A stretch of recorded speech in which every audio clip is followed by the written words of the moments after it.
You will hear nothing about the crazy coincidence that Joe Biden claims he was going broke in 2014, right as his son got a lucrative gig over there. No worries at all. Carpet, sweep under. Now, I want to leave you with an open question. Hat tip 279er for this lead. We're going to cover this more next week. I'm going to dig into this a little bit. But ladies and gentlemen, I want to throw something out there. If we're going to start investigating the finances of Donald Trump, his family, everything else they've been doing to torture this man, I want to ask you a question. Would it not be fair, then, if Joe Biden's running for president, to look into some of his finances as well? It's good for the goose, right? Good for the gander? Yeah.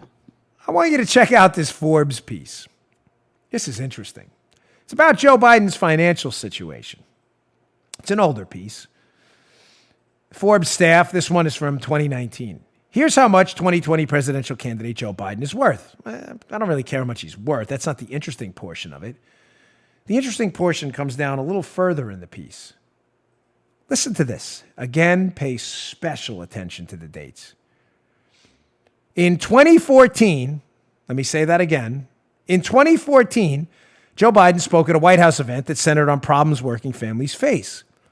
He noted that he had been listed as, quote, the poorest man in Congress.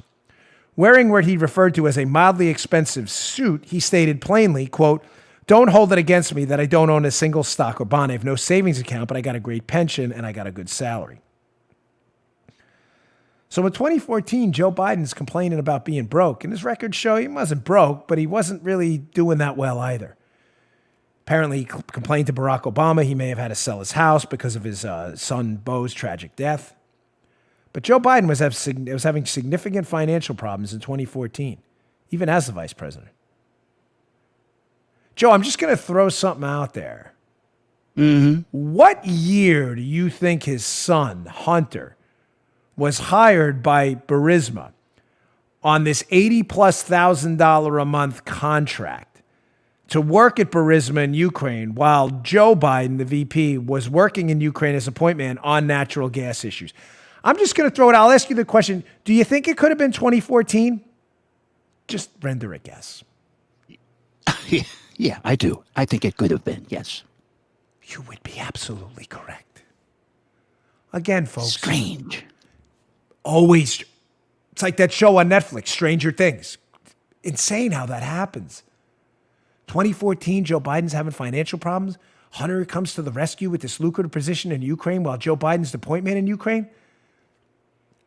Ladies and gentlemen, if that story I just told you was about Don Trump Jr. or Eric, it would be on the front page of every single newspaper all over the globe. But because it's a Democrat and Joe Biden, by the way, that's from Forbes. That's not some right-leaning magazine. Because it's Joe Biden and Democrats are a protected class, you will hear nothing about the crazy coincidence that Joe Biden claims he was going broke in 2014, right as his son got a lucrative gig over there.